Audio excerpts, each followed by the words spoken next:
students, today we are going to discuss a very important topic out of your syllabus for the HS first year students, that is known as what?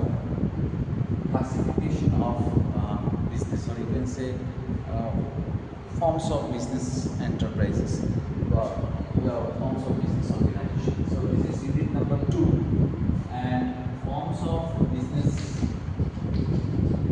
organization.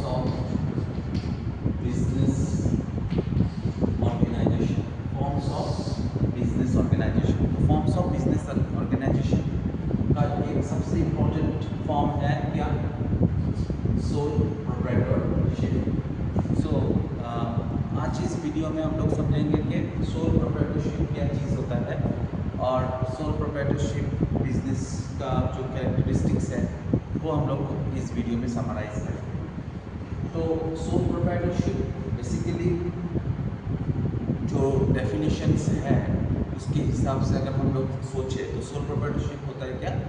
एक individual business जिसमें businessman क्या करता है, इसमें there is only one person who is actually monitor और you can say control the entire business activity. So इसमें एक ही businessman, एक ही आदमी, एक ही इंडिविजुअल, एक ही एंटरप्रेन्योर जो है वो अपना बिजनेस को कंट्रोल करता है। इसमें कोई दूसरा आदमी नहीं है।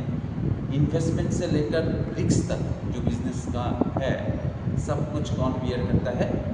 The person only. There is only one person जो बिजनेस को सोचते हैं कि मैं एक बिजनेस करूँगा, वही बिजनेसमैन इस बिजनेस को कंट्रोल करता है और उस बिजनेस को जितना भी बिजनेस से प्रॉफिट भी आता है और बिजनेस से लॉस भी आ सकता है, दोनों को जो शेयर करने का जो दायित्व है वो एक ही पर्सन लेते हैं। इसको हम लोग क्या कहते हैं?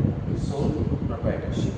तो सोल प्रोप्राइटरशिप एक ऐसा कॉन्सेप्ट है जो हम लोग को सबको जानना चाहिए, बिकॉज अगर हम लोग का कॉन्सेप्ट सोल प्रोप्राइटरशिप में नहीं होगा तो हम लोग इसका जो बाद में जो टॉपिक्स है जैसे कि पार्टनरशिप हो गया, जॉइंट हिंदू फैमिली बिजनेस हो गया, ये सब समझने में थोड़ा दिक्कत होगा। तो इसमें सबसे इम्पोर्टेंट जो चीज़ हम लोग को याद रखना पड़ेगा वो है क्या?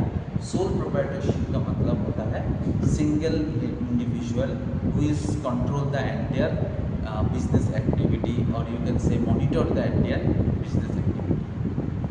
अभी बात ये आता है कि बिजनेस में अगर सोल प्रोप्राइटरशिप कंट्रोल करता है तो इसमें तो सर बहुत ज़्यादा रिस्क है। डेफिनेटली एक पर्सन कंट्रोल कर रहा है तो रिस्क तो होगा ही, लेकिन हाथों हाथ जितना भी प्रॉफिट आता है उसी बिजनेस से उसको भी कौन मॉनिटर करता है, उसको भी कौन एंजॉय करता है, कह सकते हो तुम लोग, वो भी वही बिजनेसमैन जो इस बिज़नेस को रिस्क को शेयर करता है। तो अगर लाभ हुआ बिजनेस से वो भी वही बिजनेसमैन उसको एंजॉय करेगा। So this is the very important idea behind what?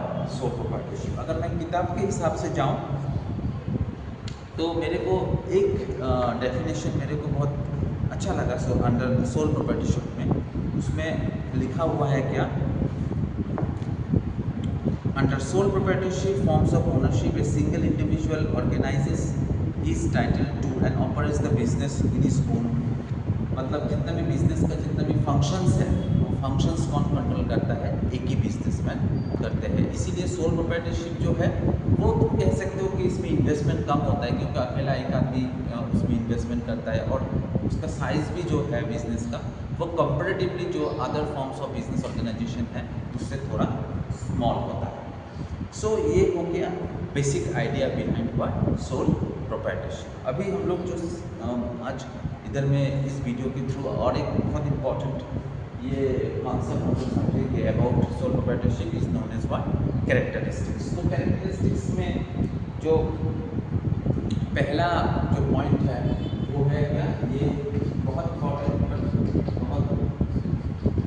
Important characteristics है। इजी है लेकिन इम्पोर्टेंट है, इजी टू फॉर्म, क्योंकि ये सिंगल इंडिविजुअल कंट्रोल करता है। सिंगल इंडिविजुअल इसको आइडिया को कंसीव करता है, मैनेज करता है। तो इस टाइप का बिजनेस जो है उसको बनाने के लिए उतना एफर्ट का जरूरत नहीं है, उतना फॉर्मेलिटीज़ का जरूरत नहीं है जितना फॉर्मेलिटीज़ हम लोग को दूसरा फॉर्म्स ऑफ ऑर्गेनाइजेशन में चाहिए। तो ये हो गया 1 नंबर, बहुत इम्पोर्टेंट है लेकिन आसान है, अगर तुम समझोगे तो आसान है, ठीक है। 2 नंबर पॉइंट है क्या,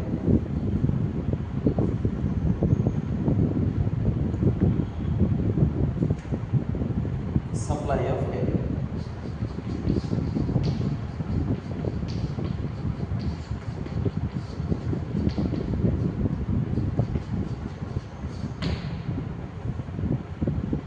तो सप्लाई ऑफ कैपिटल का मतलब होता है क्या, जो सोल प्रोप्राइटरशिप बिजनेस है उसमें जितना भी पैसा चाहिए, जितना भी इन्वेस्टमेंट चाहिए, वो सोल ट्रेडर खुद से देता है। उसमें दूसरा कोई आदमी इसमें इन्वेस्टमेंट भी नहीं करता है और इन्वॉल्वमेंट भी नहीं करता है। तो फाइनेंशियल जितना भी अफेयर्स है या कैपिटल जनरेशन का अगर बात आया तो that is solely managed by the sole proprietor. उसके बाद पॉइंट है मैनेजमेंट एंड कंट्रोल। एक और इम्पोर्टेंट पॉइंट है मैनेजमेंट एंड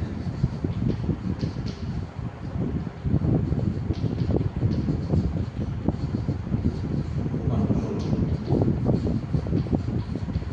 तो अगर तुम देखोगे एक बिजनेस, उसको कंट्रोल कर, उसको अगर मैं चला रहा हूँ, उसमें मेरा फाइनेंस है, मैं डिसीजन मेकिंग ले रहा हूँ, तो उसका मैनेजमेंट और कंट्रोल भी मेरे पास ही रहना पड़ेगा ना।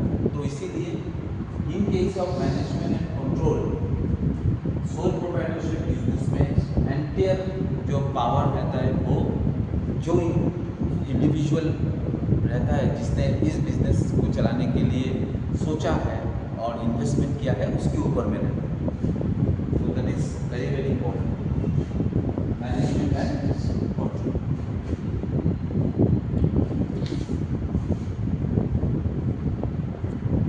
Then another important point,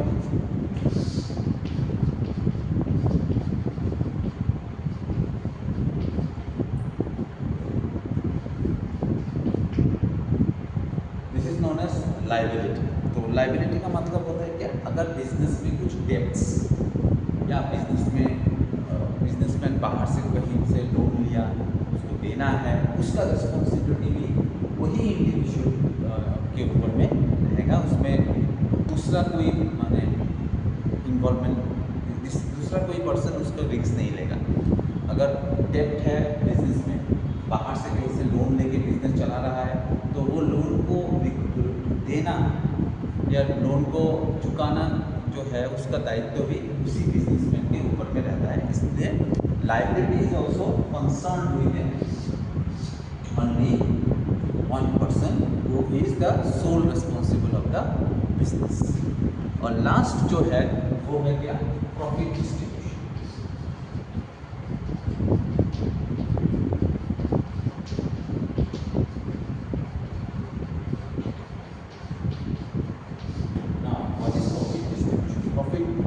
हर एक बिजनेस का एक ही मोटिवेशन रहता है, एक ही मंत्र रहता है क्या, बिजनेस से प्रॉफिट आए।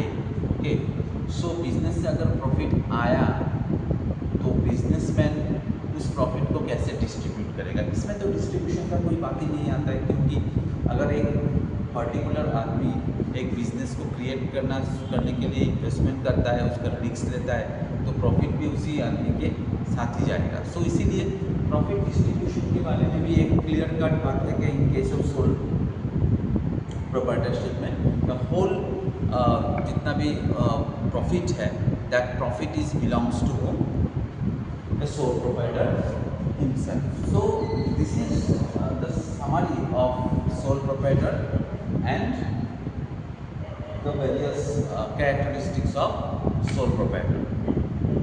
रिविजन के लिए मैं फिर से एक बार तुम लोग को रिविजन दे रहा हूँ डिस्कशन को।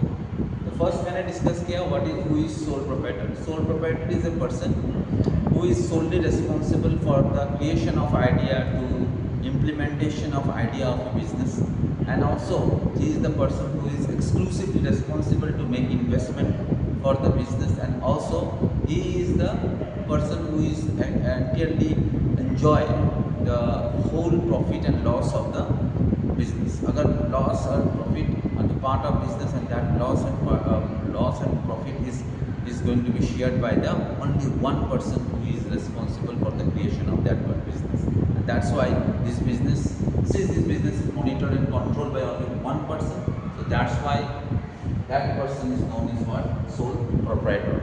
Now, what are the various features associated with the sole proprietors? Number one, easy to form. Sole proprietor business are very easy to form because there is only one person is monitored the entire business activity, so there is less formalities are involved here as compared to other various forms of business.